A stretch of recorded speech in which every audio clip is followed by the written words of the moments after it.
Hey guys, welcome to the weekend. Welcome to the Killian Family Homestead. Hey, a little sneak peek. I built this observation hive, and I'll be doing a different video series on that, why we're doing it, how we built it, next steps, putting bees into it, watching them thrive. So it's going to probably be a year-long playlist that we'll build into. Look at how much waste is at the base of the tank, this nursery tank, after each day. So much waste.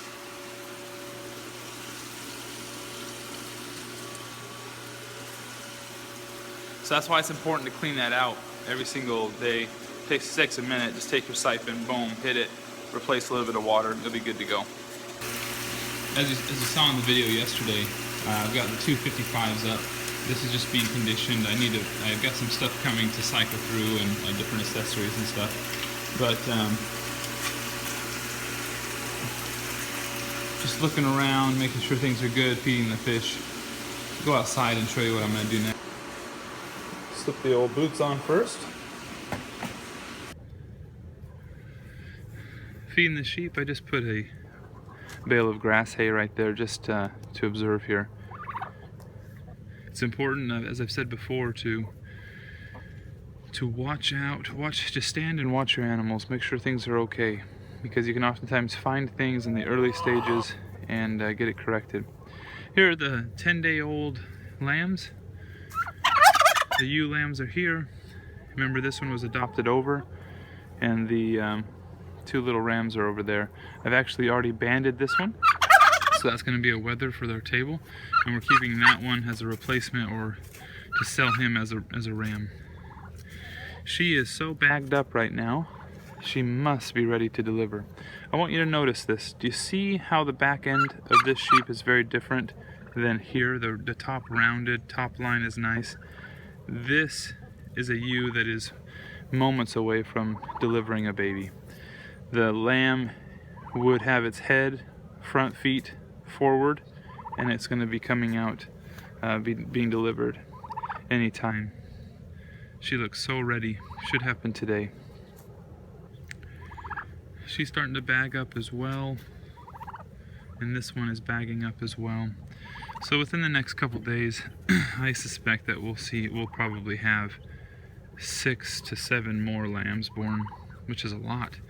If there's 6 more lambs born, that will already put us at 10, and remember my projection is 12, so I actually might exceed the projection.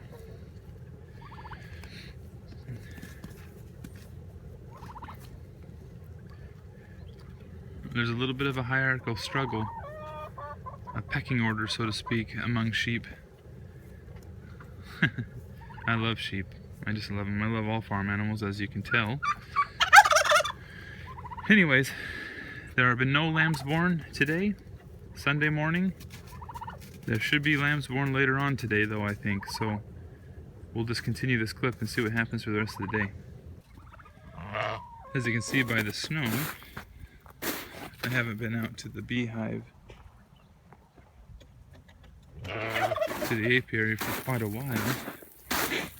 But there's some of the grasses, the longer grasses are poking out through the top. Ooh, there's a very thick layer of ice on the top of this. Melts, and then overnight it gets cold, and then it freezes again. Let's see what we see.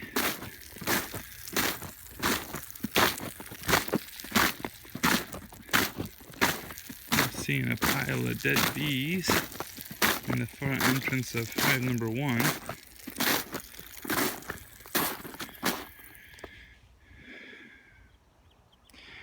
The very first observation I have is that the grass, or that the snow is completely melted around it, except for this one. So that tells me that I potentially have a dead out. This hive might not have made it, because I don't see any melting that's taken place. I actually hear some buzzing. That's interesting.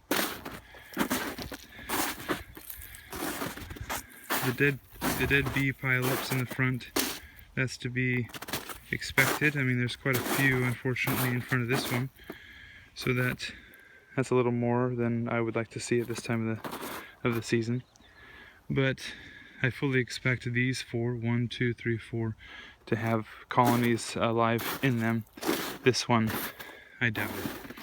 I mean, I still see some melting that's taking place right here, but that's probably just from the sun's reflection down. But this is, in proportion, that's a lot of melting that's taking place, and that's directly associated with the heat that the colony is producing. So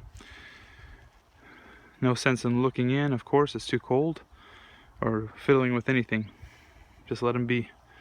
But I wanted to make sure I didn't see anything too alarming. For those new to our channel, got a decent view of a mountain over there, and here's the back side of our house here. Go watch some of our previous videos to see how beautiful this embankment is and how many bee-friendly plants we have. Look at this. In the wintertime, these the poultry, their feet are always in cold, slushy snow, or even when you put hay down. So you quite often find them on top of their sheep or on top of hay bales or something like that, just to get their feet out of the cold. I didn't put this chicken on. I'm 6'5", and this chicken jumped right on top of me because of its need to get its feet out of the cold. You know what's interesting about this one is when this chick hatched, it was gonna die. It was too weak to get out of its shell, so I actually hatched it for her, and have a little bit of a connection with this one.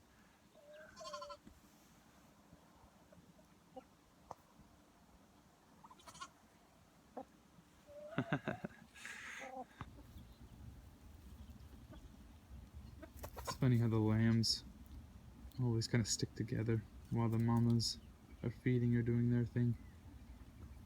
One concern I have is that this one right here has approached her adoptive mother a few times to feed, and she keeps rejecting him a little bit, and I don't know if that's just because she senses that her bag is not full, or if she is really just tired of her adopted child. So I got to keep an eye on that.